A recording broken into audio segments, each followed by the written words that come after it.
का किस्सा है। एक गांव में एक गरीब फैमिली रहती थी जिसमें बिट्टू, उसकी बीवी और माँ थे। बिट्टू की बीवी घर पर दाल चावल बनाती थी और बिट्टू गांव के करीब ही वो दाल चावल बेचता था। लेकिन किस्मत की करनी ऐसी थी कि उसकी दुकान पर कोई भी ग्राहक नहीं आता था। जबकि सब लोग मीठे की दुकान पर चने चावल खाते थे, बिट्टू अपनी दुकान पर आवाज ही लगाता रह जाता था। दाल चावल मजे वजायत से भरपूर दाल चावल, खुद भी खाओ और घर वालों के लिए भी ले जाओ। जल्दी आओ जल्दी पाओ, आधा किलो ले जाओ या 1 पाव ले जाओ, जो भी दिल करे ले जाओ, आकर खा जाओ। और मोटे तेरे दाल चावल तो लोग खाते नहीं हैं, तो अपने घर वालों के लिए क्या खाक लेकर जाएंगे। मेरा वीर, जिस तरह की बदमजा तेरे दाल चावल होते हैं, परिंदों को ही खिला दे, कम से कम वो तो तुझे दुआएं देंगे।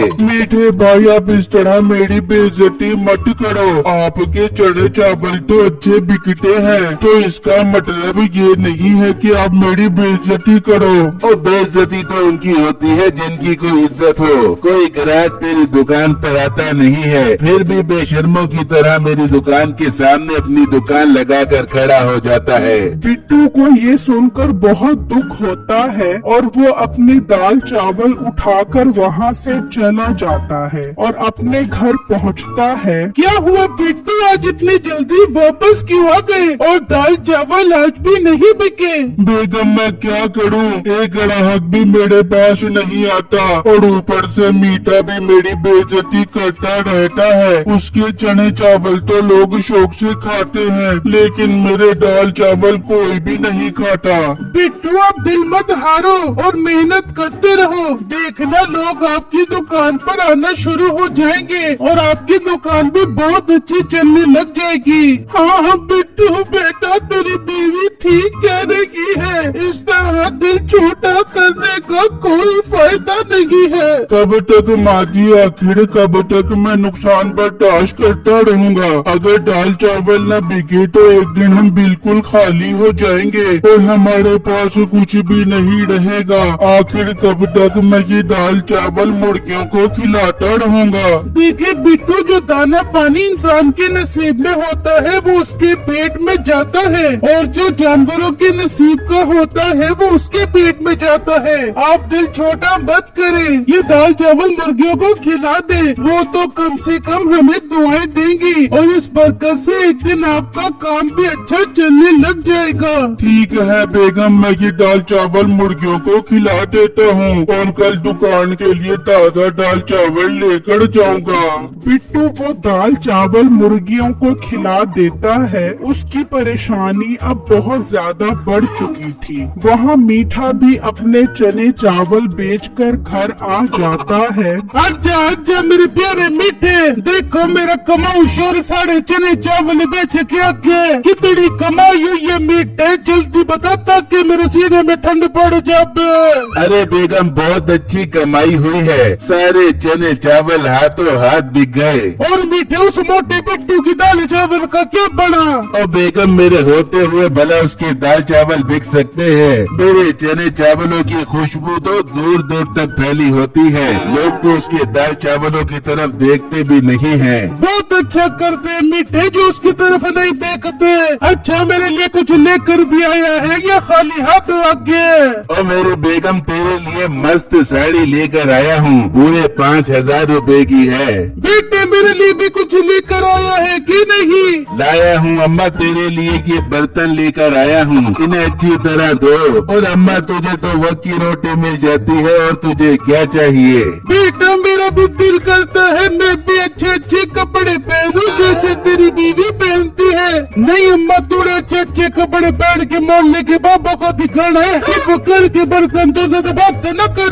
बेटा देख ले, तेरी बीवी किस तरह मेरे सामने जबान चला रही है। अम्मा, मैं भी तो जबान चला रही हूँ, जब मेरे हाथ चलने लगे तो तेरी जबान चलना बंद हो जाएगी। ला मीठे, मुझे साड़ी दे, मैं जाकर बिट्टू की बीवी को दिखा के उसे जला के आती हूँ। नसीबों मीठे से साड़ी लेकर चली जाती है और उसकी माँ उदास होकर बर्तन धोने लग जाती है। बेटे तुझे खुदा पूछेगा, तू अपनी माँ पर इतना जुल्म कर रहा है, तुझे इसकी सजा मिलेगी।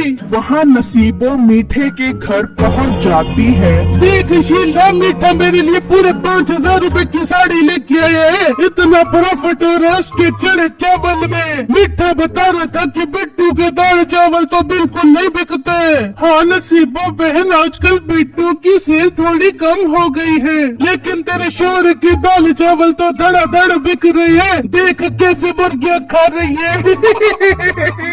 उसकी बात सुनकर बिट्टू की बीवी और माँ को बहुत गुस्सा आता है। नसीबो इतराती हुई वहाँ से चली जाती है। देख लिया बेगम, ये सिर्फ हमारा दिल जलाने के लिए यहाँ आई थी। मैं अब किसी और जगह खड़ा होकर दाल चावल बेचूंगा। जहाँ मीठा है वहाँ पर नहीं बेचूंगा। नहीं बिट्टू, आप ऐसा हरगिज नहीं करोगे। इस तरह वो समझेंगे कि आप डर गए हो। मगर बेगम, मगर कुछ नहीं, आप वहीं पर ही दाल चावल बेचोगे। फिर जब अगला दिन निकलता है तो बिट्टू की बीवी दाल चावल बना रही होती है कि एक मुर्गी आती है और वहाँ एक खूबसूरत अंडा देती है। देखो बेगम, मुर्गी ने कितना खूबसूरत अंडा दिया है। हाँ बिट्टू, अंडा तो बहुत खूबसूरत है। हम ये अंडा इस दाल चावल में डाल देते हैं, इससे इसका जायका और अच्छा हो जाएगा। हाँ बेगम ठीक है। वो अंडे को उठाकर उस दाल चावल में डाल देते हैं और बिट्टू वो दाल चावल लेकर दुकान पर आ जाता है। आज तो बिट्टू के दाल चावल की खुशबू दूर दूर तक फैल रही होती है। अरे वाह भाई, क्या कमाल की खुशबू आ रही है आपके दाल चावल की। जरा एक प्लेट तो बना दो। अच्छा भाई, अभी देता हूँ। बिट्टू उसे दाल चावल की प्लेट देता है और वो सारे ही दाल चावल खा जाता है। वाह वाह वाह, इतने मजेदार दाल चावल मैंने पहले कभी नहीं खाए। ऐसा जायका है कि मुंह में पानी ही नहीं रुक रहा। भाई बहुत बहुत शुक्रिया आपका।